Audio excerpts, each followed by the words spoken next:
Now, one of the funnest things in Diablo 2 Resurrected is trying out new builds, trying things you haven't done before, but there's a couple of barriers to getting into doing that. One would be you have to do a full playthrough with another character if you're jumping from Sorceress to Paladin, vice versa, or any of the other characters, which I can't help you with that one today.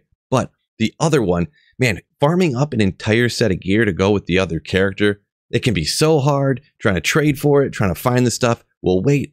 What if I told you you don't have to? There's actually an entire gear loadout, every single piece you use on the entire character that you can use on literally dozens of builds in Diablo 2 Resurrected, and you will absolutely wreck. Today, I'm going to go over that gear loadout and several builds on every single character that you can use this entire group of gear, with the exception of maybe on certain builds swapping out one or maybe at most two pieces of incredibly cheap gear, stuff that's easy to find. Usually, if you know anybody in the game, they'll probably just give you this stuff, or it is incredibly, astronomically cheap to trade for.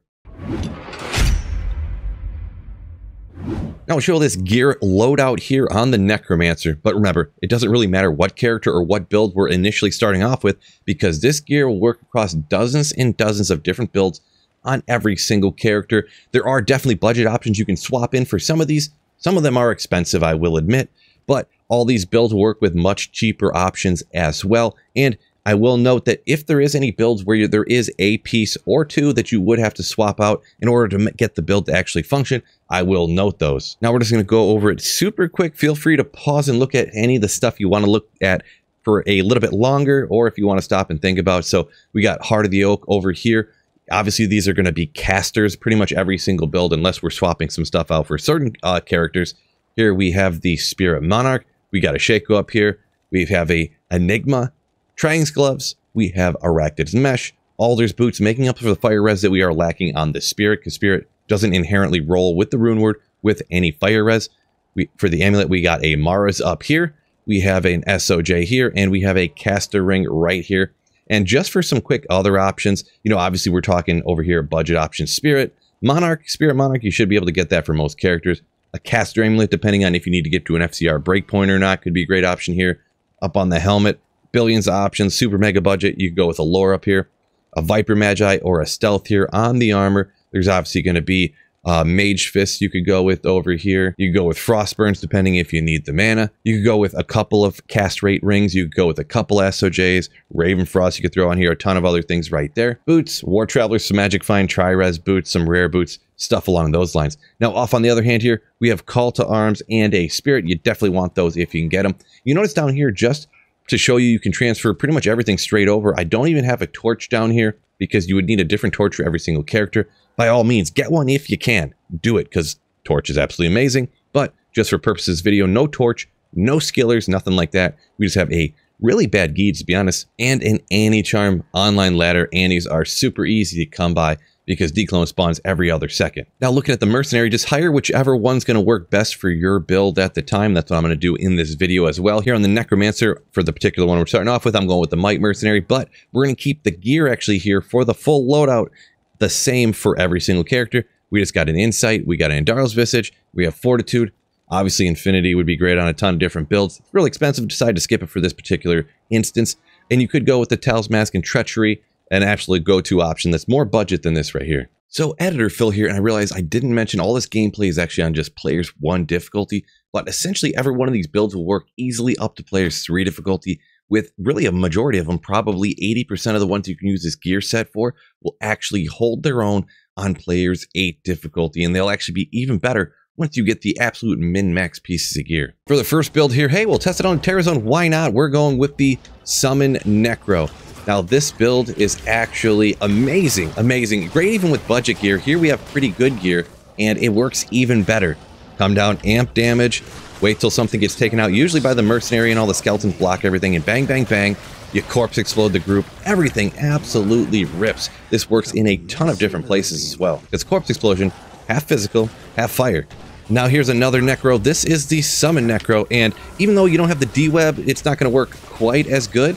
It still works really dang good even without the best in slot gear. So you could even transfer over and run this Poison Necro right here. And you can kind of get an idea here of how well it works. These guys, you kind of melt down. Your Mercenary does get some of the damage as well, but the Poison will lower their life. And then the Corpse Explosion, boom, chops them right out. And then you could even go here with the Bone Necro. Now the thing is, you chop out one of the monsters with the Bone skill, start Corpse Exploding them. So that's what you see. They're all just different variations of the Corpse Explosion Necromancer. Really get the amp damage, and really that just helps out half of the physical from the Corpse Explosion.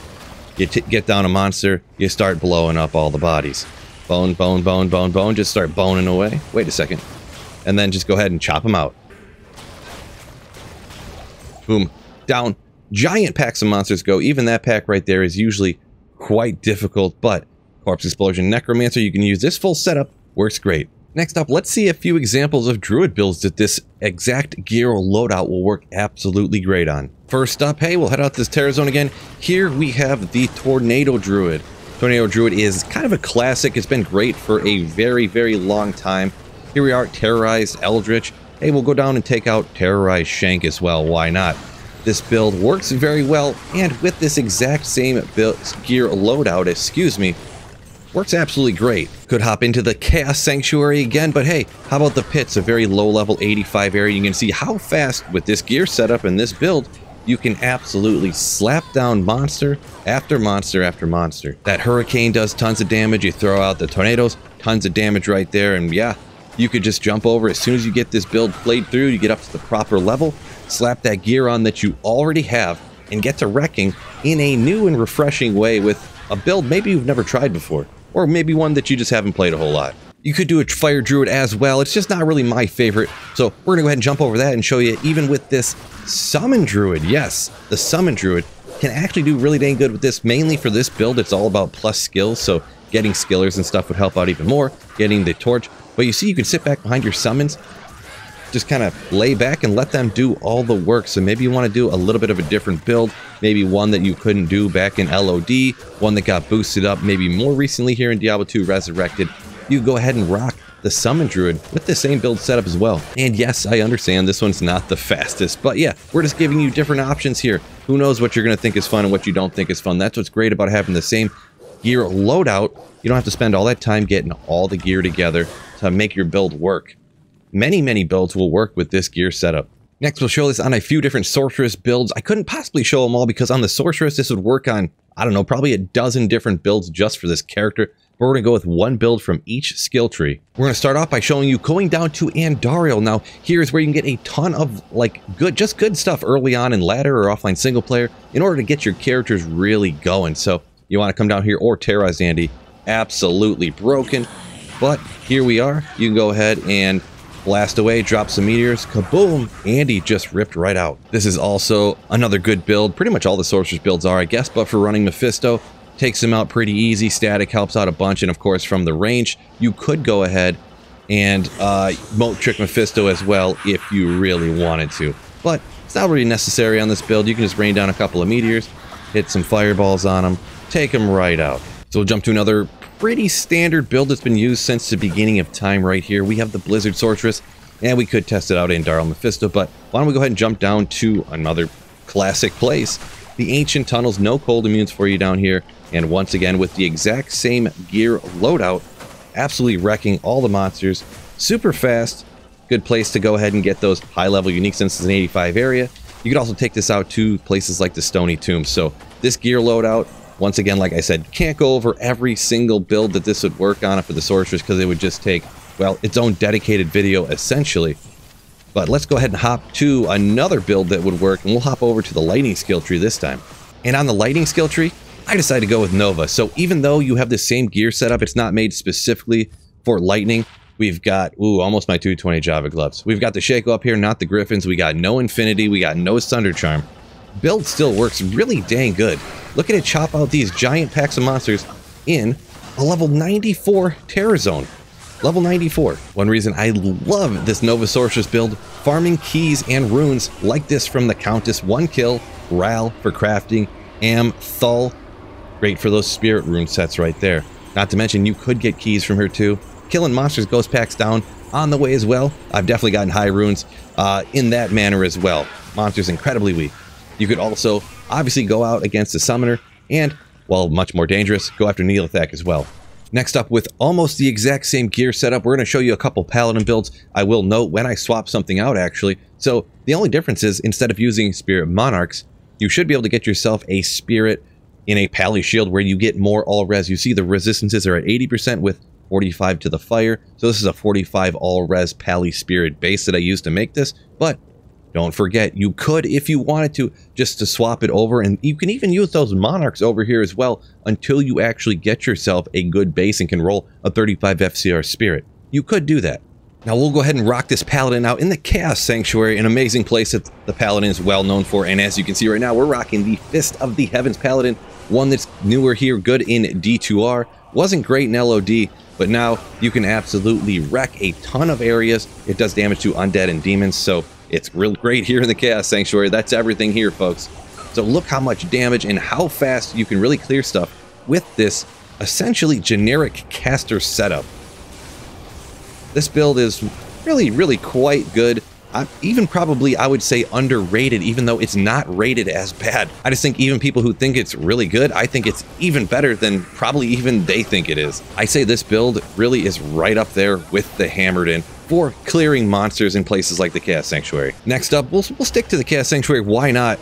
Absolute classic's been great for decade and a half probably. We're taking a look at the Hammered In with the exact same, remember, the exact same gear setup right here that we just had on the Fist of Heavens Paladin, with the only thing being different from the Sorceress is just putting your spirit in a different base, putting it in a Pally Spirit, if you can do it. The Hammered In has been good for so long, obviously you all know about it, and really the gear setup that we have right here is essentially, with only some minor tweaks, best in slot for this build too.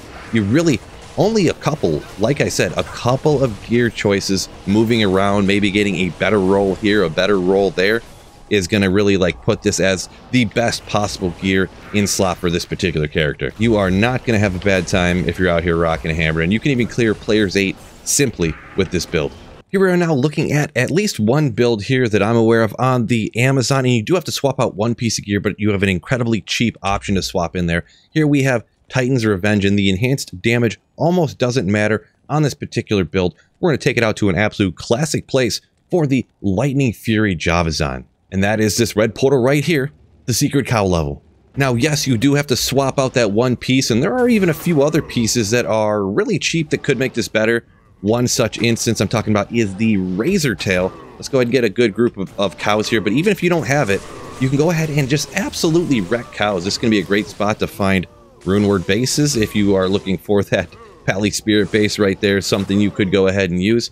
You can find runes out here, really just a ton of stuff. Sure, you're not getting Tyrael's Might out here, I suppose, but you can get just an astronomically large amount of incredibly valuable things, and you can see how much this build absolutely wrecks out here. Just a couple of javelins, and you're melting just tons and tons of cows, dozens and dozens, sometimes per javelin throw, and all you have to swap out, is the javelins for that Heart of the Oak. Like I said, you really are going to want to try to get yourself a Razor Tail on this build. It really makes it even better, but even with what we got right here, man, this thing really does handle cows, really does slap down the beef. Am I right? To be honest, this Lightning Fury one right here is the only one I could come up with. Feel free to let me know of other builds that you could use with this pretty much essentially same gear down in the comments.